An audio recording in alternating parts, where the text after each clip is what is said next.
सियासत की बागडोर जिन खानदानों के हाथ में है, उन्होंने अपने अपने सपूतों को मैदान में लाके, यानी नवाज फैमिली को देखा जाए तो उन्होंने हमजा शहबाज को आगे किया हुआ है, चौधरी फैमिली को देखा जाए तो मुन्ने सलाई का नाम हमारे सामने आता है, और जरदारी फैमिली को देखा जाए तो फिर आप जानते हैं मैं किसका नाम लेना चाह रहा हूँ। अपने अपने सपूतों को आगे लाके ये साबित करने की कोशिश की है कि पाकिस्तान का मुस्तकबिल इन लोगों के हाथ में होगा। गोया आइंदा आने वाले 15-20 बरस का फैसला उन्होंने कर दिया है।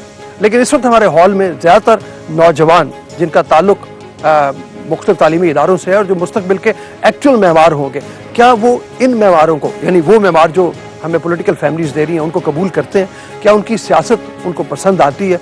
पाकिस्तान के लिए वो किस तरह का मुस्तकबिल देखते हैं? पाकिस्तान के लिए किस तरह के लीडर्स देखते हैं? ये हम उनसे बात करेंगे। लेकिन पहले चल के एक छोटी सी रिपोर्ट देखते हैं। रिपोर्ट के बाद हम अपनी बात को आगे बढ़ाते हैं। आइए चल के रिपोर्ट देखते हैं।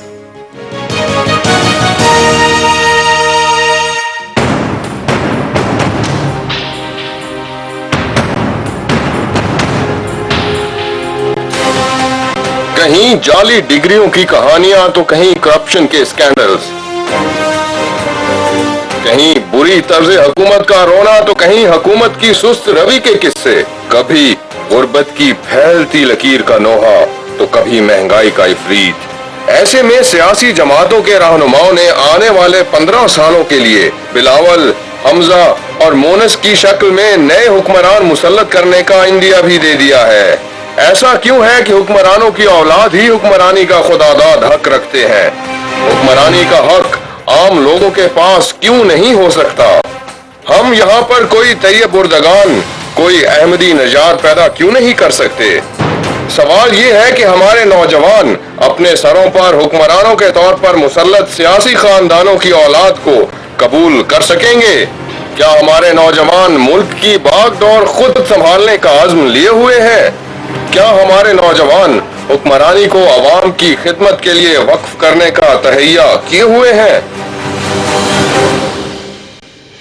जी, मैंने जिक्र किया था रिपोर्ट का। रिपोर्ट आपने देखी है। हमारे साथ इस वक्त अली मुइन नवाजिश, पाकिस्तान में रिकॉर्ड होल्डर, बल्कि दुनिया के रिकॉर्ड होल्डर मौजूद है। उनके साथ नेसा में इस साल जो जीत के आने वाली बच्चियां हैं वो भी हमारे साथ मौजूद हैं। ट्रॉफी उन्होंने उठाई हुई है। ट्रॉफी उठा के दिखाओ ना जरा, जबरदस्त। मेरा में ताली हो जाए कि इनके लिए सबसे पहले।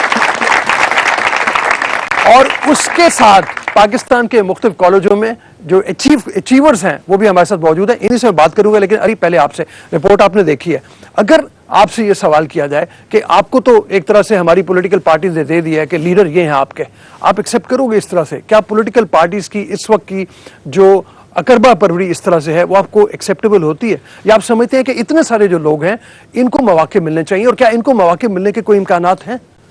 देखें, जो ये रिपोर्ट में बात की गई ना कि अगले 15 से 20 साल की क़यादत ऑलरेडी सिलेक्ट हो चुकी है, ऑफ कोर्स ये बिल्कुल गलत है।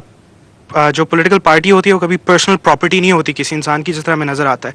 और इसमें बेसिकली ना 3 चीज़ों की फेलिंग है। एक हमारी इलेक्शन कमीशन की, जो पॉलिटिकल पार्टीज़ को रेगुलेट नहीं करती। 17वीं तरमीम के अंदर अगर पार्टी बिल आया था, ना लाने वालों ने उस पर अमल किया, और अब 18वीं तरमीम में उसको हटा दिया।